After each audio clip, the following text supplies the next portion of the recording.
Hello everyone and triple layer frock అయితే నేను బుట్ట చేతులు వేస్తున్నానండి. పిల్లలకు బుట్ట చేతులే బాగుంటాయి. ఇంకా త్రిబుల్ లేయర్ అంటే కొంచెం ఇట్లా బార్బీ ఫ్రాక్ లాగా ఉంటుంది కదా, కొంచెం గేర ఎక్కువగా కనిపిస్తుంది అండ్ మంచి లుక్ ఉంటుంది. కాబట్టి ఈ మోడల్ అయితే బుట్ట చేతులు కానీ లేదంటే మనకు పఫ్ హ్యాండ్స్ కానీ అలా వేస్తేనే బాగుంటాయి అన్నట్టు. మళ్ళీ లాంగ్ పఫ్ హ్యాండ్స్ వేసినా బాగానే ఉంటుంది. బట్ చిన్నపిల్లలు కదా అని చెప్పేసి స్మాల్గా బుట్ట చేతులు అయితే వేసాను.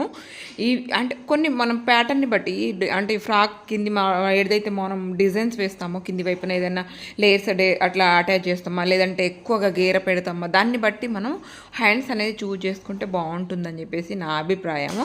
అండ్ నేనైతే దీనికి బుట్ట చేతులు అనేది ఇచ్చాను ఓవరాల్గా. అండ్ దీనికి లైనింగ్ వేయకుండానే హ్యాండ్స్కి అంటే క్లాత్ తిక్కుగా ఉంది కాబట్టి హ్యాండ్స్కి లైనింగ్ ఏమీ తీసుకోలేదు. నార్మల్గా ఈ విధంగా అయితే బుట్ట చేతులు అనేది ఇచ్చేసాను అన్నట్టు.